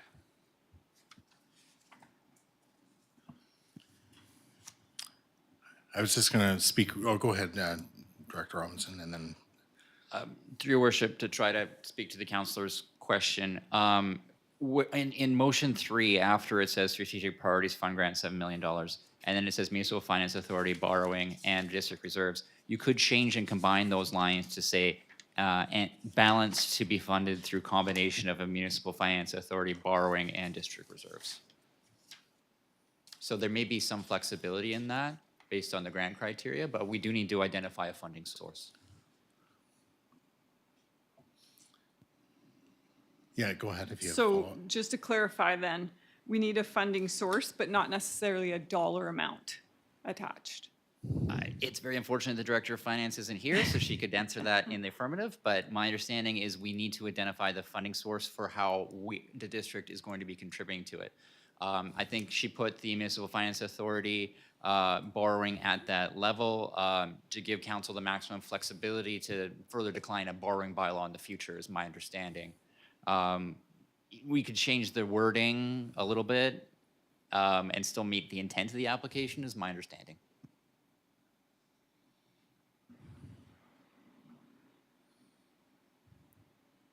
Very difficult to support and move forward without sort of having that knowledge. So I'm not sure how to go in this, if making a motion here to strike that and just leaving it without a dollar amount would suffice, and then, you know, needing the Director of Finance to come back and confirm that. Again, I don't want to hold up the process of the grant application, but at the same time, I would prefer not to have that dollar figure on there. Chief Rickus? Just a thought. Again, to borrow $7 million, it would have had to go to an alternative borrowing process to the public at any rate. So I'm going to make the assumption that there is an out with that on its own. Otherwise, she wouldn't have put that line item in there. Okay, so I was just going to quickly offer something hopefully to help the debate or the conversation. So I sit on the Island Economic Trust and we do grants, and just so council's aware that when you receive a grant application, you have to show the financial, math of everything and how it's going to work and where the funds are coming from. If anything does not add up, then there's a pretty good chance that that grant is not going to happen. The funds have to add up, and it has to be clearly identified where those funding sources are coming from.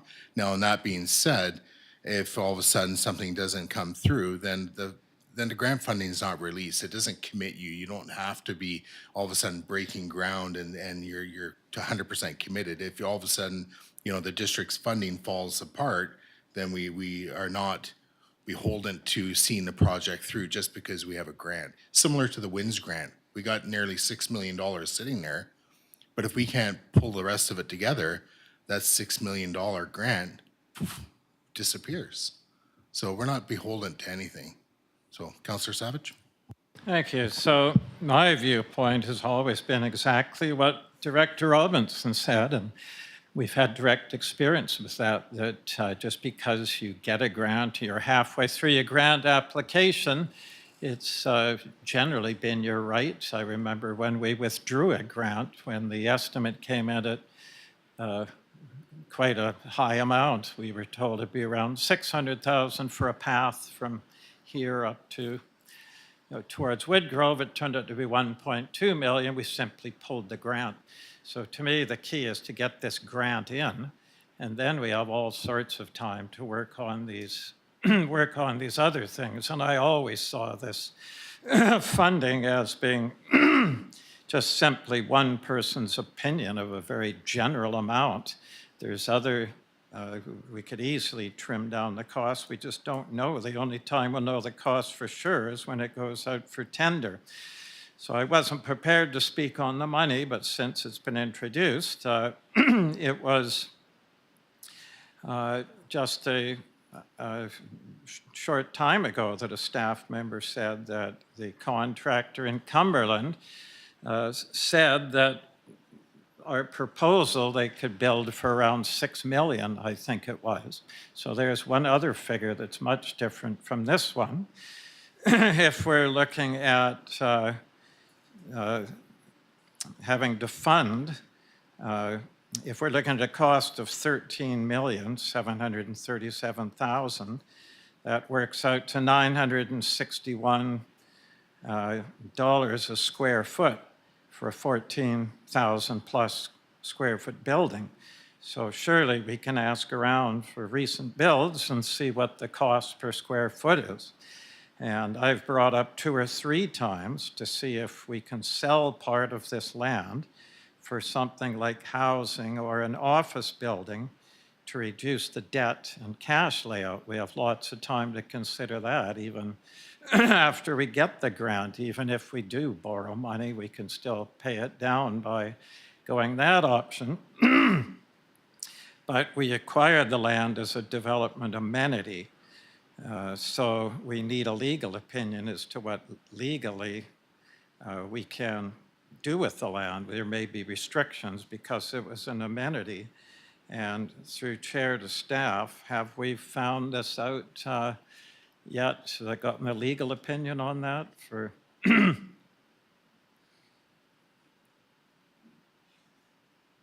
If something like that's possible, I know this was asked some time ago. Your worship, if I may, the motion to get a legal opinion about that has not been provided so Yep. far. So you have it as a proposal for Yep. tonight's agenda. So I thought you said, did we get one? So the answer is no. Yeah, thank you. We don't, Yep. yeah. So anyway, that's the key. We have lots of time to come up with innovative ways to save the money. But I always have seen this grant application as one where this is just completely a hypothetical number. And that, yes, we would qualify for a loan like that. I don't think we have to, through chair to staff, we don't have to apply for this 6 million plus of financing. We don't have to formally apply at this point, do we? We would apply once we got the grant.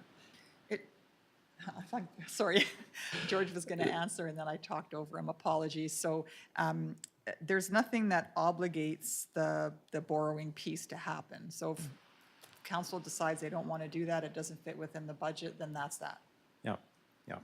So my summary, it's very straightforward that I'll speak to this when I make the motion on that one aspect of development, but for me, it's very, very simple. You don't miss opportunities to apply for grants. If they don't work out, you can either withdraw it later or just say that unfortunately we looked hard and fast at it and can't quite pull it off. But I believe in when you have your eye on something, you go for it, make it work, and see how you can make it work. And I just don't believe this estimated number that it would be that high. I'm sure we can find ways to trim that down and so on. So I would certainly approve going for the grant.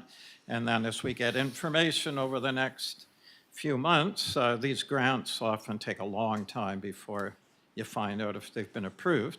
And we can get information as the weeks and meetings go by with updates on cost, per square foot cost of other buildings, so we can really get a general sense of what we're looking at. But for now, I have no problem to go for this grant. I think it's important. They don't come up that often. The last one was about 3 years ago, I think. So I would go for it myself and then work things out and find things out as we go, but we don't need all the information tonight. Thank you. Councillor Lerner?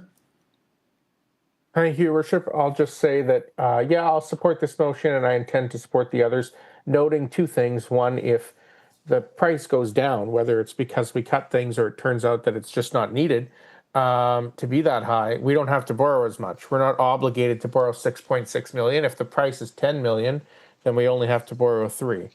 At the same time, something to note is, as staff indicated, with the grant, even if you're approved, you do not have to utilize it. You can say, no, thank you, we've changed our minds. But I think we should apply. And I think, as Councillor Savage said, we could look in the meantime at what options we have to narrow down the price. So noting the grant deadline, I will support the motions. Okay, I'm going to call the motion then, or call the question, sorry, on the first motion. And this is just approving the submission. So all those in favor and opposed, that's carried unanimously. I'll get the next motion on the floor. The council will confirm that the district will be responsible for funding any cost overruns to ensure full delivery of the project. Second by Councillor Savage. I think that one's pretty self-explanatory. No grant will get approved without that. Okay, I'll call the question on that. All those in favor, opposed, that's carried unanimously.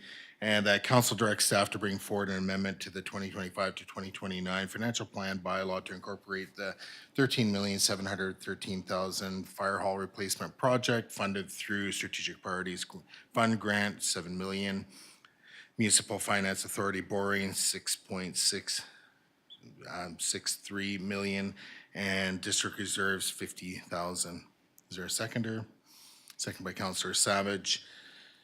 Anything further? Just kind of cruising through the Class D estimate. There's about $3 million in site preparations. Just thought that might interest some people. Almost $1 million in drainage. Exciting. But nonetheless, it is a fairly, it is a large number that we're looking at here for this particular project. So we'll see how we do in the grant application, and then we'll go from there. Councillor Savage is the seconder, if you wish. Yes, thank you. So with this, there's plenty of time before budget time, and we've seen final approval of budgets go all the way through to April or May of next year. So just because we're committing to this now, as I say, this is theoretical for the grant. The reality won't come till later, and we'll be getting a lot more information on this. But I did want to point out with this in our report of estimates that there was a number of things not covered in this report, which I take with a grain of salt, this amount. But in addition to this, there'll be such things as GST, I don't know where it is in here, but GST, there'll be such things as bringing in services, say sewer and water, drainage is another one, or if it's included. Anyway, there are things on top of this, so that's why I'm saying we got to work hard to get this cost down so that we've got to allow for those expenses as well. So other than that, I think we've covered all the money side of things. So I'll be supporting this because it's theoretical at this point. The reality will be developed over the months. Thank you. Anything further from council? Councillor Lerner? Yes, sorry, just a question through to staff. Maybe I'm misreading it, but at the top of every page, it says of the estimate, it says Class D estimate. D is in Delta. But then on page 123 of our agenda, the cover page of the estimate says Appendix A, Class B estimate. B is in Bravo. And those have very different percentage swings. And so I'm trying to understand, are parts of this Class B and parts of this Class D? I'm just trying to understand that. Through the chair to councillor.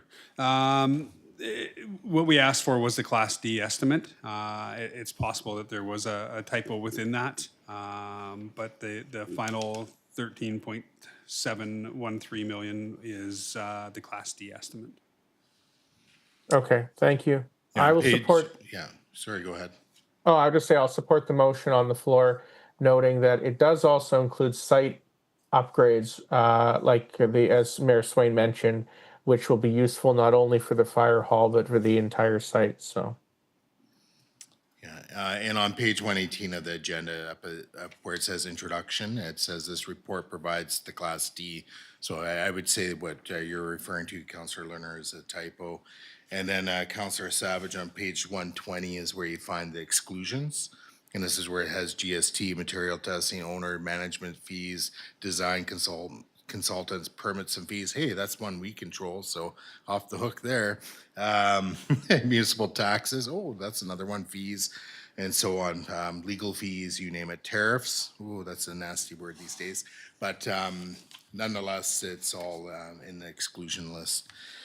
So unless there's anything further, I'll call the question on the third motion. Okay, all those in favor? Opposed? That is carried unanimously. That takes us on to item 12. Yeah, sorry, as a point of order, Yeah, please. go ahead. Yeah, thank you. I was going to make my follow-up motion on this fire hall matter, please. Yeah, sure. It's Is just it- to get a legal opinion on the 5 acres, so I'll make that motion now, if I may, that council direct staff, I've given a copy to So Director Councillor Brown. Savage, I'm gonna ask you to do that as a late item, because that's separate, I believe separate entirely from that. Because you're talking about land disposal and, Well, it's all part of the funding of the fire hall that has been brought up many times before. And now I've been told tonight it needs a motion to do it, so it's really part of the conversation. I thought we've done this many times, has come up with additional motions to a topic, especially when they Yeah, clarify things. in terms of grant, I would suggest just do it as the introduction of late items. Okay. I'm not anticipating it's gonna get shot down. It's just, I think it's probably cleaner to do it that way, so. Yep. So introduction of late item, so Councillor Savage, you have a late item to introduce that's regarding the, you can just describe. Oh, you want me to do it now? Well, just describe your late motion or the nature of it. You don't have to read it. It's just to get a legal opinion on what we can do with this 5 acres in terms of uses as it relates to funding the fire hall. Okay. So basically, we're just voting to basically see if council is interested, in having this introduction of late items. So I'll call the question. All those in favor? Opposed? That's you're opposed, Councillor Mundell? So I think that's still that carries. I think that's enough. And yeah.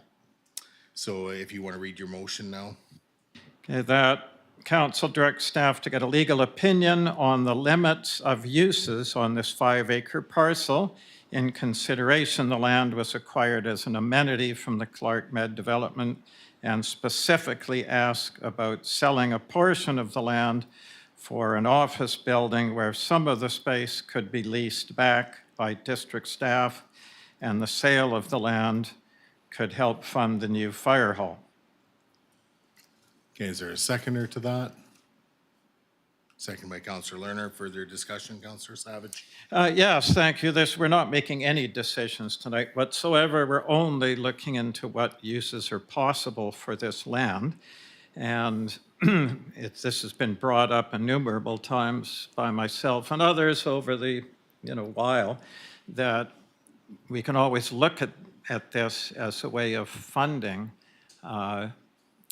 future municipal buildings. And in Vancouver, this is common. There's 5 or 6 that have been done this way, where they have housing on top of the fire hall to pay for it, because land is at such a premium in places like Vancouver. So this would be along this same principle. There's nothing unusual about it. And I thought if it was an office building, especially if it was leased back, because it's been brought up, the limited space in this building for staff, that it would give that component of community use, and could be very helpful. And a fire hall wouldn't impact an office building like it would a residential building with the siren going off and so on. That's something that people wouldn't be woken up, that sort of thing. So we're just getting an opinion, and I've wanted to know this for some time, just all the uses that could go on this land. That's all it is. Thank you. Counselor Lerner, if you wish.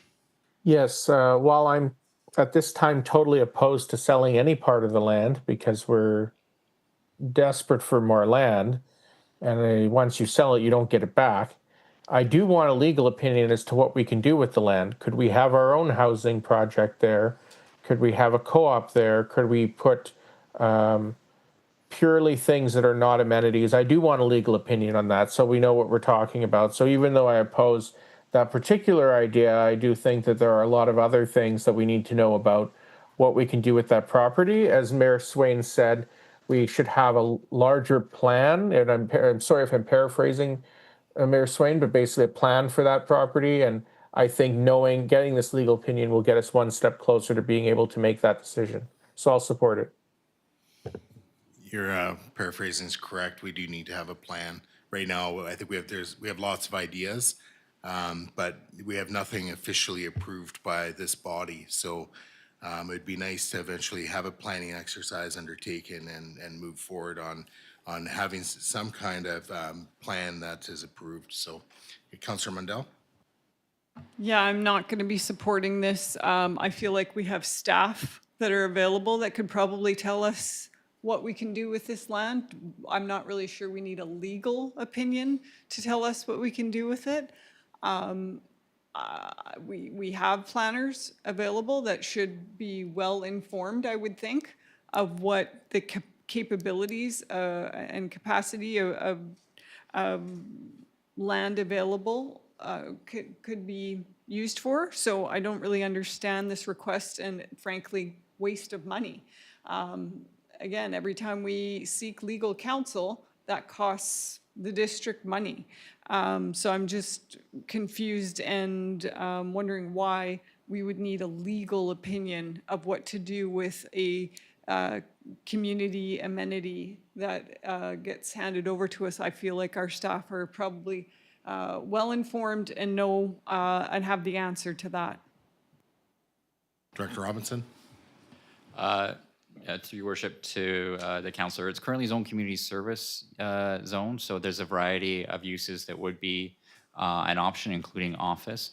From a longer term planning perspective, I'm generally opposed to disposing of land before there's a plan in place for it.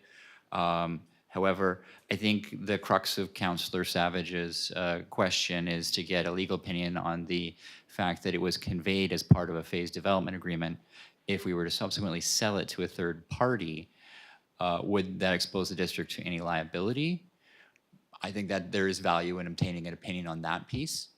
My inclination is it's our land now. If we comprehensively planned it, we were able to demonstrate that we considered its uses and found that a portion of it to be surplus to our uses, then we would probably be within our legal rights to sell a portion of it. However, I do think there is value in obtaining a legal opinion on that.